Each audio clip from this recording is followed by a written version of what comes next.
The analysis portion is going to be a little bit more informal.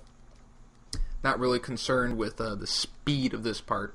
More so just the casting end. I think there was a couple of really important things that happened in this game. I'm going to actually back it up to about the 10-minute mark here. This is right when Machine just took his third. Currently in the game, resources are really even. Income actually has a pretty good advantage for Machine. He's a little oversaturated at his natural and at his main. You can see there's a drone bouncing right there. Maybe another drone bouncing over there. Just a little bit oversaturated. But in a really good position if he can get up this third to really pull ahead. He's up in harvesters right now. He's clearly ahead in income.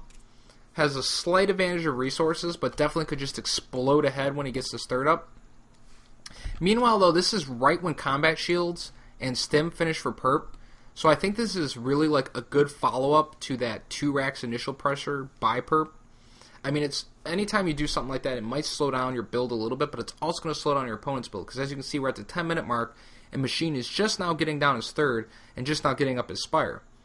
If left alone, Machine probably would have had that spire up by like the 7 or 8 minute mark. So that 2 racks pressure really did slow down Machine quite a bit, having to produce a lot of lings. So we're going to actually fast forward a little bit here as perp pushes in, and I'm going to pause the game again. This is the part that I think is really crucial. Machine did see when perp got to here. So at this point, Machine knows this attack is coming. He has a clue that this attack is coming. I don't necessarily say that this was a dumb move by Machine. I mean, obviously, hindsight is 20/20. But I think at this point, because what's going to end up happening here is perp's going to move forward. And at this point, Machine saw perp pull forward, so he built some banelings. I think for starters, if he had a handful of banelings already built, that would have been pretty big.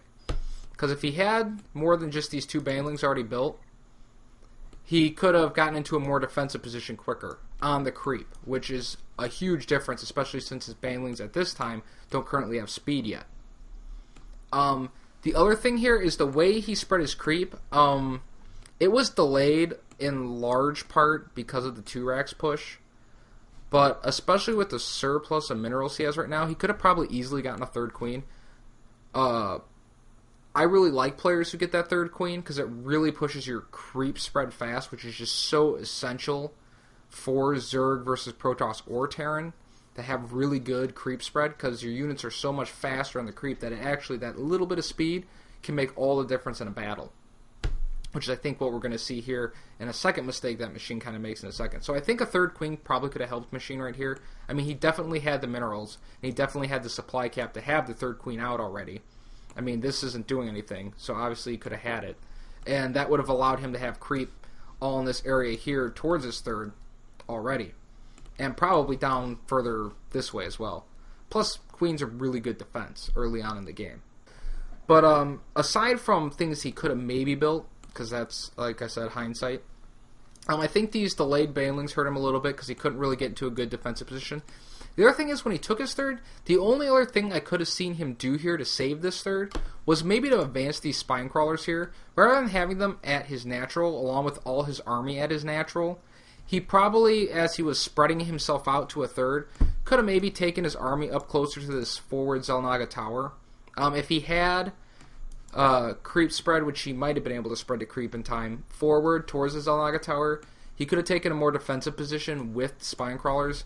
Either, up forward here, even though that would allow them, the Marines Mars, to come around this way. Or even just out in, like, this area, had he had creep spread over there. Having his spine crawlers forward a little bit would have made a pretty big difference, because spine crawlers are really good against Marines, and then Lings can clean up Marauders. So it'd really help his Lings and Banelings if he was set up in a little bit stronger defensive position as he took his 3rd. Because the 3rd's already quite a ways into building, so he definitely could have thought of it, potentially, and done it. Had he done that, I think this battle would have been a little bit easier for Machine. As we move forward, I think we're going to see 2 other mistakes that were kind of like a snowball effect of Machine maybe being panicked after losing this base. He loses an Overlord, which was unfortunate because that put him close to side cap.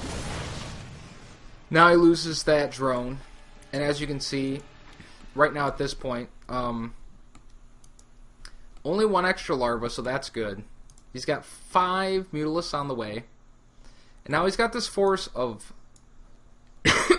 my apologies, Lings and Banelings here.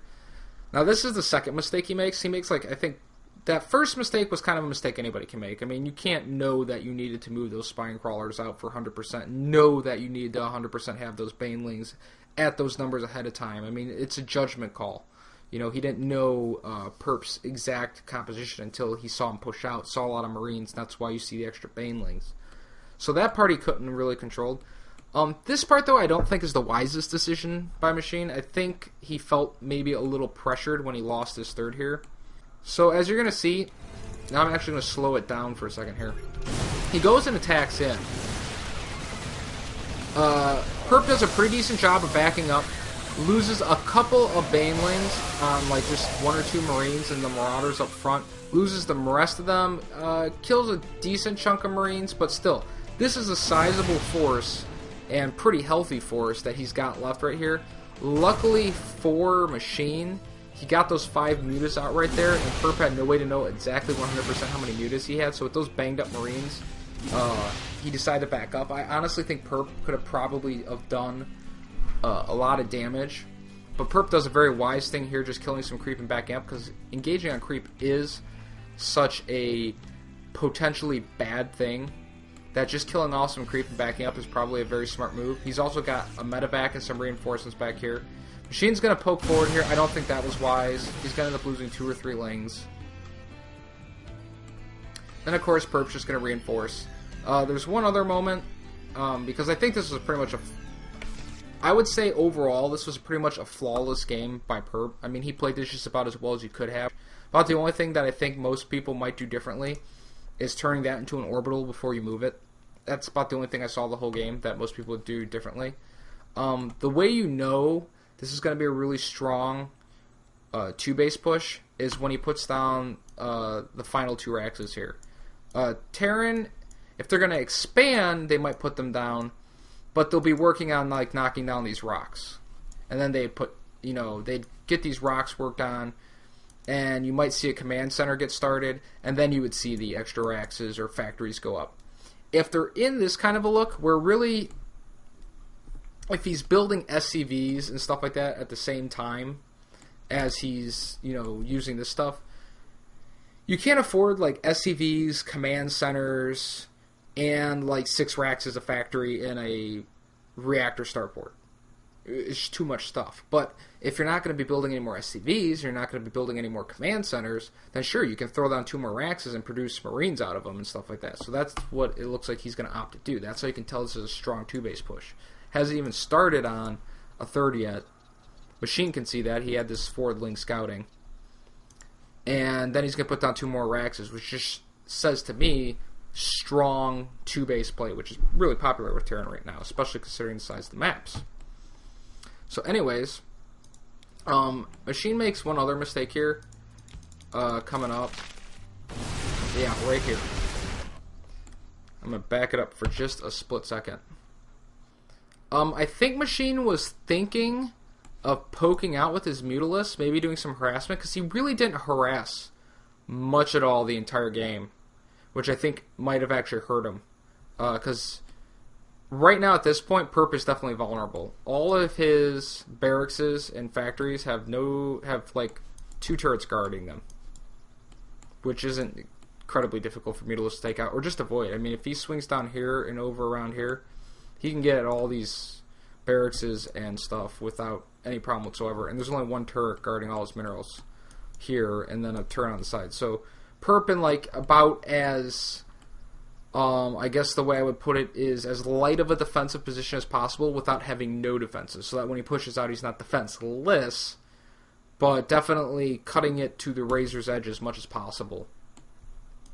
So when Perp pushes out here, I don't know. Let's actually go to the Machine cam. See if we can actually get it to on normal speed play and see what he's looking at. I'm going to back it up one more step. Alright, so we're going to try Alright, so now we have Machine's view. He sends these lings back. He sends these over here. I mean, he definitely would see what's going on.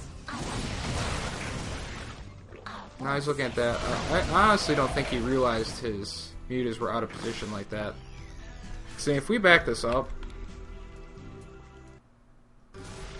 I mean, these mutalisks are clearly in a bad spot. I think they're in a really bad spot, and I think he just didn't notice, which is kind of a fairly significant mistake, as he's going to lose 3 of them and have 2 of them be extremely damaged right before this fight. And he doesn't have any banelings ready again, which I think is kind of a mistake that a lot of people make. I don't think it's necessarily a bad thing to have 2 to 4 banelings just hanging around your base in case you need them. Because I think he doesn't lose all these mutalisks in this engagement if he would have just had like 2 to 4 banelings already ready. I think he would have had a lot better chance of not losing those mutas. And if he had, at this point in the game, still several mutalisks, he's in a lot better position. And then by the time you get to the end of the game now, because I really think the first denial of the third around the 10-minute mark was kind of the first start of the snowball that eventually just snowballed into Machine losing, because he was definitely ahead before that. It's just a really good timed attack by Perp. This very last attack towards the end of the game here, I'm just going to skim up towards... Okay, this is right when he's about to push out. As we're looking at this, I mean, Machine's in an awkward spot here. He's down 50 supply. I mean, aside from pushing out like this and attacking, about the only option Machine really would have had, I mean, he has an okay number of mutalisks. They have +1 attack, but his lings and his banelings haven't been upgraded at all. I think that's another kind of a mistake. He definitely probably should have attempted to upgrade at least armor. I know most people prefer to at least get armor, especially if you're going to be dealing with siege tanks. So he doesn't get armor or anything for his lings, so they're going to get one-shotted by siege tanks. So that right there is going to really hurt him as if he pushes into him. The only other option he really potentially had would have been to hang back at his natural, using the creep and the banelings to keep the Marines from pushing in too far, and to try and use his mutalisks to try and poke the tanks. I don't know really if that was going to work at this point in the game. He would have had to have been so surgically accurate and somewhat lucky to actually pull off using the mutalisks to just pick off tanks, and he'd have had to pretty much get all of Perp's tanks before he could push out with the lings and actually get back into the game. That would have really been his only option at this point in the game. Would have been to try and surgically take out the tanks.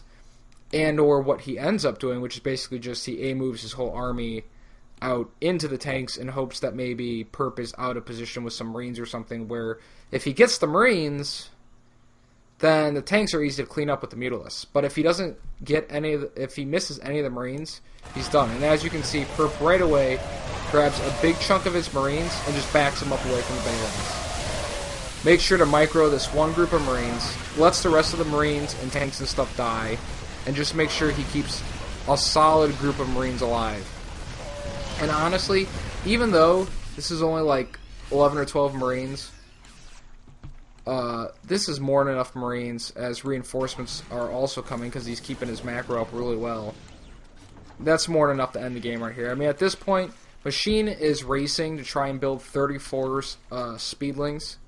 And supposing he actually got them built before Perp pushed back in and built some banelings, he might have had a chance to hold this off and go and push out at this point with the mutalisks and snipe these tanks. But Perp, wisely, seeing that he has a clear advantage, 121 to 75, just pushes in and ends the game. So it's just, really good play by Perp.